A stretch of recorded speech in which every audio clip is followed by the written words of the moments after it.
2025 মাধ্যমিকে কৃতীদের সংবর্ধনা প্রদান কাকরতলা থানার। 2025 সালের মাধ্যমিক পরীক্ষার ফলাফল প্রকাশ হতে কৃতী পড়ুয়াদের জন্য বিভিন্ন প্রতিষ্ঠান, রাজনৈতিক দল সহ শুভেচ্ছা ও শুভকামনা তথা সংবর্ধনা প্রদান করা হয়। সেরূপ কাকরতলা থানার অধীনে থাকা এলাকার বিভিন্ন বিদ্যালয়ের কৃতী ছাত্রছাত্রীদের সংবর্ধনা জানানো হয় রবিবার কাকরতলা থানার পুলিশের পক্ষ থেকে।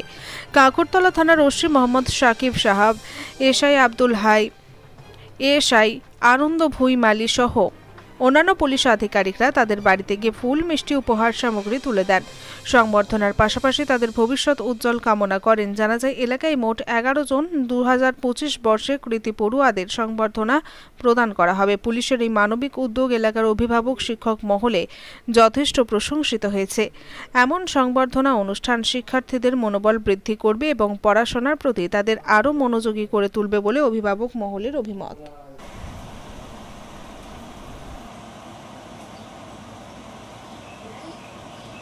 ঠিক আছে, বাকি সব দোয়া করবো। হ্যাঁ, বাকি আগে আরও বড় বড় পরীক্ষা আছে, সেগুলো দেখতে হবে। উচ্চ মাধ্যমিকে একটা বড় টার্গেট নিয়ে পড়াশোনা করতে হবে। ঠিক আছে, যাতে আলো ভালো স্কোর হোক।